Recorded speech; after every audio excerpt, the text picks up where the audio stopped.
നമ്മുടെ വീട്ടിൽ ഗസലിൽ ബോഗൺവില്ലകളൊരു 5-6 വെറൈറ്റി ഉണ്ട്. നിറയെ പൂവുണ്ടായി നിൽക്കുന്ന സമയമാണ്.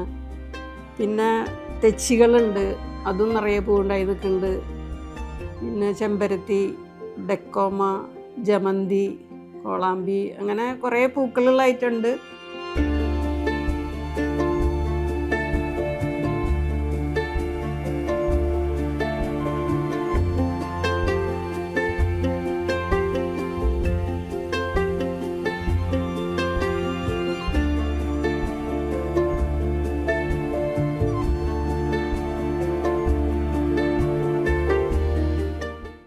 ഇതൊരു പുതിയ വെറൈറ്റി ചെടിയാണ്. ഇതിൽ 3 കളറ് പൂക്കളുണ്ടാവും. ഇത് ഡാർക്ക് വയലറ്റ്, പിന്നെ അതിൻ്റെ ലൈറ്റ് ഷെയ്ഡായിരിക്കും പിങ്ക് പോലെ. ഇന്നലെ മഴ പെയ്ത കാരണം കുറച്ച് കളറ് പോയതാണ്. പിന്നെ തനി വൈറ്റ് ആവും, ഓരോ പിങ്ക്, പിന്നെ വൈറ്റ്. ഇതിൻ്റെ പേര് തന്നെ യെസ്റ്റർഡേ ടുഡേ ടുമാറോ. നല്ല മണമുള്ള ചെടിയാണ്. അതിൻ്റെ പൂക്കൾ നല്ല ഭംഗിയുള്ളതാണ്. ഒരു ബുഷ് പോലെ വളർത്താവുന്ന ചെടിയാണ്. ഇത് കൊമ്പ് വെച്ചിട്ടുണ്ടായില്ല, അപ്പം ഞാൻ മണ്ണൂത്തിയിൽ നിന്ന് തൈ വാങ്ങി വെച്ചതാണ്. 2-3 തൈ വാങ്ങി. ഇത് പൂക്കളുള്ളതായിരുന്നു. അപ്പോൾ നന്നായി മണമുള്ള ചെടിയാണത്. ഇഷ്ടപ്പെട്ടൊരു ചെടിയാണത്.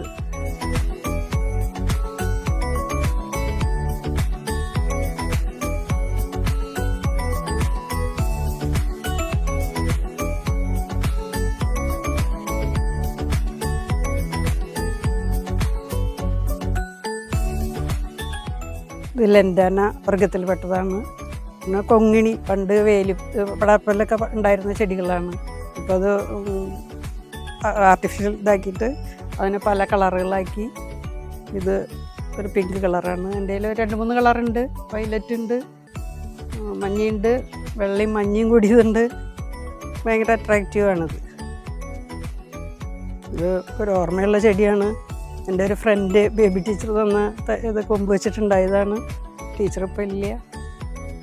ഇത് കോളാമ്പി എന്ന് പറയും, അലമാൻ്റെ വർഗത്തിൽപ്പെട്ടതാണ്. ഒരു വിഷച്ചെടിയാണ്, പക്ഷേ ഇതിൻ്റെ പൂക്കൾ നല്ല ബ്രൈറ്റ് യെല്ലോ ആണ്.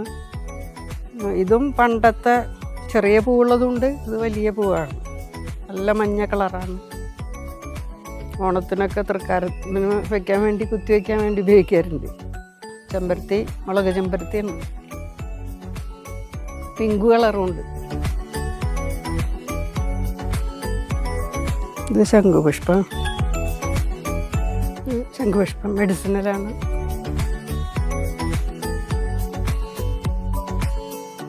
ഇത് മുല്ലവർഗത്തിൽപ്പെട്ട തന്നെയാണ്. നക്ഷത്രമുല്ല എന്നാണ് പറയുക. പക്ഷെ ഇതിൻ്റെ പൂവ് കുറച്ച് ദിവസം ഇങ്ങനെ നിൽക്കും, പെട്ടെന്ന് തന്നെ വാടി വീഴില്ല. പിന്നെ മുല്ലവർഗ്ഗം ഇപ്പോൾ ബ്രൈഡൽ ബൊക്കെ, നക്ഷത്രമുല്ല, അങ്ങനെ കുറേ വെറൈറ്റികളുണ്ട്. വൈറ്റൊക്കെ രാത്രിയാണ് വിടരുക. പടരണതല്ല, ബുഷ് പോലെയാണ്. ഇതിൻ്റെ പേര് പെറ്റൂണിയ എന്നാണ്. ഇത് കുറേ കളേഴ്സ് ഉണ്ട്. ഇത് വയലറ്റ് ആണുള്ളൂ, വൈറ്റ്, പിങ്ക്, കുറേ. അതിങ്ങനെ താഴേക്ക് വരെ പടർന്ന് ഇങ്ങനെ കിടന്ന് നിറയെ പൂവുണ്ടാവും. നല്ല ഭംഗിയുള്ള ചെടിയാണ് പെറ്റൂണിയ.